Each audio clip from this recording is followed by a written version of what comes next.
성부와 성자와 성령의 이름으로 말씀드립니다. 한 주간 동안 안녕하셨는지요? 오늘은 성령 강림 주일입니다. 오늘 저희가 입당 성가로 부른 임하소서 성령이여는 개인적으로는 성령을 노래한 성가 중에서 가장 마음에 드는 곡입니다. 아마도 성령은 이 곡조처럼 부드럽고 쉼없이 믿는 사람들의 마음에 임하지 않을까요? 그리고 5줄로 된 이 노래의 가사는 성령이 하는 일이 무엇인지에 대해 우리에게 명확한 통찰을 제공합니다. 그러나 사실 우리는 성령이 명확하게 어떤 존재이고 또 무슨 역할을 하는지를 쉽게 느낄 수 없습니다. 저 자신 설교에서 성령에 관한 이야기를 많이 하지만 제가 진정으로 성령을 따라 사는 사람인지에 대한 의문을 가질 때도 매우 자주 있습니다. 시시비비를 가려야만 직성이 풀리는 성격으로 결국 화를 내고 관계를 그르치는 나라는 사람을 보면서 제가 정녕 성령의 감화를 받은 사람이라고 말할 수 있는지에 대한 확신이 서지 않기 때문입니다. 예를 들자면 예전보다는 오래 참지만 아파트에 사는 죄로 층간소음과 벽간소음이라는 이중소음에 시달리다 보면 신경이 예민해져 당장이라도 뛰어가서 한마디 해주고 싶을 때가 한두 번이 아니기 때문입니다. 그리고 그런 소리를 무던히 넘기는 다른 가족들을 보면서 저처럼 예민하게 타고난 성격은 하느님도 성령의 힘으로도 어쩔 수 없을 거라는 합리화를 해보기도 합니다. 만약 하느님께서 인간을 창조하실 때 각 사람마다 고유한 성격을 부여하셔서 앞으로 너는 이런 성격으로 세상을 살아라고 만드신 것이라면 그것을 고치는 것이 쉽지 않기 때문입니다. 성서에서는 형제에게 화를 내지 말라고 했는데 우리는 주변에서 기질적으로 화를 자주 내는 사람을 볼 수 있습니다. 가령 애니어그램으로 보자면 장형에 속한 사람들입니다. 이런 사람들은 성령의 감화를 받아 온화한 사람이 되기에는 애초부터 출발선이 남보다 뒤처진 존재인 것입니다. 이러한 사람들은 세상살이뿐만 아니라 신앙생활에 있어서도 불리한 위치에 서 있습니다. 태어나면서부터 이미 벌점을 받고 태어난 부류의 사람들이라고 불러도 될까요? 이처럼 아무리 성령이 임해도 변할 수 없는 것도 있지 않는가 하는 생각을 해보기도 합니다. 그렇다면 성령이 우리에게 할 수 있는 가장 큰 일이 변화인데 한 사람의 성격조차 변화시킬 수 없다면 성령이 우리에게 임하는 것이 무슨 소용이 있을까요? 제가 성령의 개념을 오해하고 있는 것은 아닐까요? 따라서 이제부터 차근차근 성령에 대해 알아보고자 합니다. 사전적인 의미에서 성령은 기독교의 성삼위 또는 삼위일체 교리에서 하느님을 이루는 세 위격 중 하나를 가리키는 말입니다. 한편 성령은 삼위일체로서의 위격이 아니라 하나님이 사용하는 강력한 영, 즉 활동력이라는 주장도 있습니다. 성령은 구약 성서에서는 루아우, 신약 성서에서는 푸네우마, 라틴어로는 스피리투스 상투스로 번역했다고 합니다. 영어로는 홀리 스피시라고 불립니다. 요한복음 14장에서는 성령을 파라클레이토스라고 표현합니다. 직역하면 곁에서 말하는 분이라는 의미를 지니고 있습니다. 즉 성령은 옆에서 도와주시는 분, 협조자로서 예수님이 하나님께 구하여 제자들과 영원히 함께하는 존재라고 말해집니다. 그리고 오늘 일독서인 사도행전에서는 오순절에 즉 예수님이 부활하신 지 50일째 되는 날에 신도들이 모인 곳에 성령이 강림하는 모습이 소개됩니다. 그 성령은 사람들이 각자 자기 언어로 말을 하지만 듣는 사람은 각자 자기 언어로 이해하게 하는 신비한 일을 행합니다. 그리고 성령을 받은 사람은 예언을 하고 계시의 영상을 보며 꿈을 꾸리라고 합니다. 그리고 성령은 그리스도교 공동체인 교회를 탄생시키게 됩니다. 이 독서인 고린토전서에서는 성령에 관한 초점이 교회 안에 맞춰져서 각 사람이 받은 성령의 은총에 대해서 이야기합니다.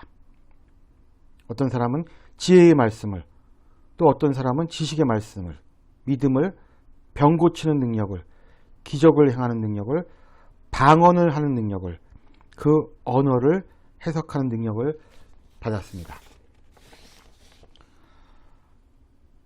아마도 제가 받은 성령의 은총은 공부하고 가르치는 능력일 것입니다. 그러나 아이러니하게도 이것이 바로 다름 아닌 꼼꼼하게 시비를 따지는 성격에서 나온다는 것입니다. 그래서 저는 이렇게 생각해 봅니다. 같은 성격이라도 성령의 감화를 받은 성격과 그렇지 않은 성격은 그 표현이 다를 수 있다는 것입니다. 즉, 성령은 방향입니다.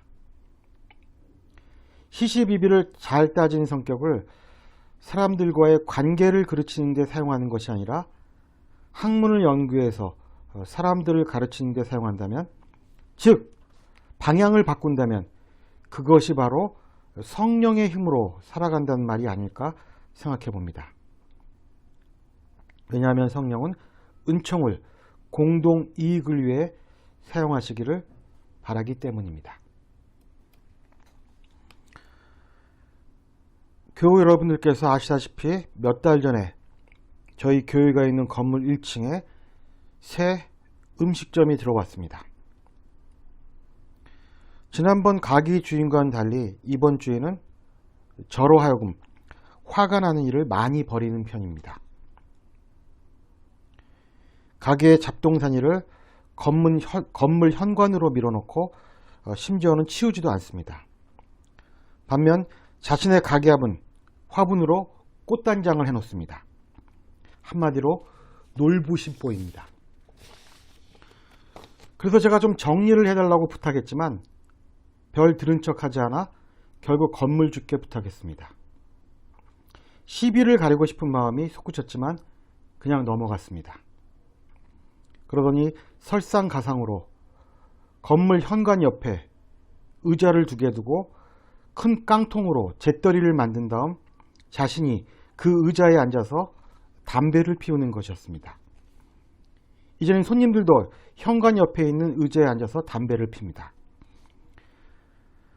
건물로 들어가다 보면 어쩔 수 없이 불편한 상황을 겪게 되고 속으로는 뭐 이따 인간이 있어? 라는 말이 절로 튀어나옵니다. 상도이가 떨어지는 사람 같다는 생각이 들어서 그 뒤로는 가끔씩 하던 인사도 하지 않게 되었습니다. 지난주에는 더 어이없는 사건이 일어났습니다.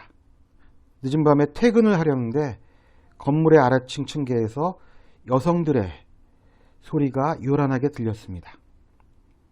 처음에는 그냥 화장실을 사용하는 것이려니 하고 넘어갔는데 나가다 보니 지금은 비어있는 2층 사무실 앞에 음식물을 토해놓은 것이었습니다. 어이가 없어서 그냥 내려가는데 그 의자에 앉아 핸드폰을 쳐다보는 여성이 눈에 띄었습니다.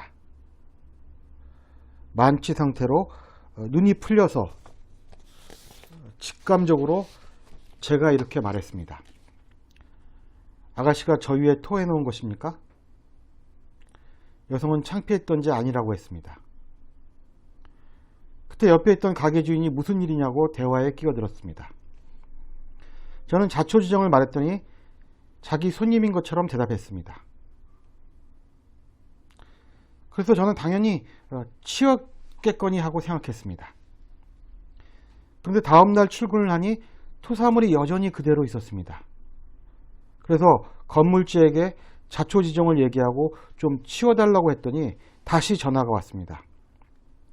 어제 토한 사람은 자기 손님이 아니어서 치울 필요가 없다는 가게 주인의 말을 건물주가 전한 것이었습니다.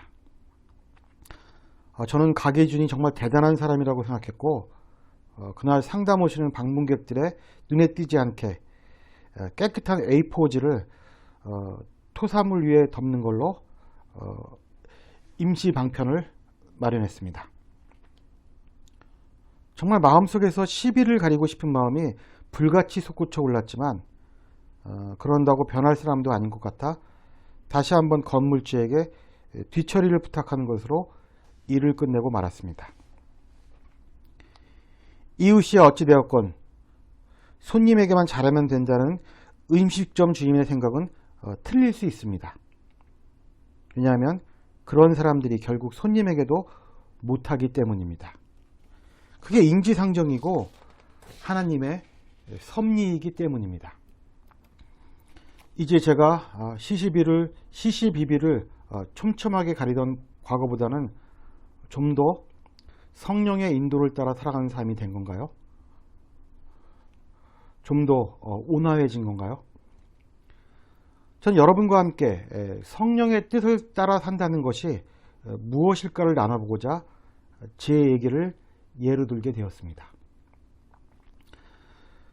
중세의 수도자 마이스터 에카르트에 의하면 성령으로 사는 사람은 결국 모든 것을 초탈하는 사람이라고 합니다. 그는 덧없는 애착이나 슬픔, 명예나 비방, 악에도 움직여지지 않는 마음을 초탈이라고 불렀습니다. 그리고 그것이 하나님의 순수성과 단순성, 그리고 불변성을 담는 길이라고 말했습니다. 여전히 제 마음이 도달하기에는 너무도 먼 길임에 틀림없습니다. 그럼에도 불구하고 그리스도인들에게는 가야 할 길이기도 합니다. 그 길은 혼자가 아니라 우리 곁에서 말하는 분, 협조자의 도움으로 가야 하는 길입니다. 가끔은 살아갈 날이 살아온 날들보다 줄어들고 있음에 마음이 평안해지기도 합니다. 부디 주님의 은총으로 성령이 가리키는 길을 걷는 저와 여러분이 되기를 주님의 이름으로 기원합니다. 성부와 성자와 성령의 이름으로 말씀드렸습니다. 아멘.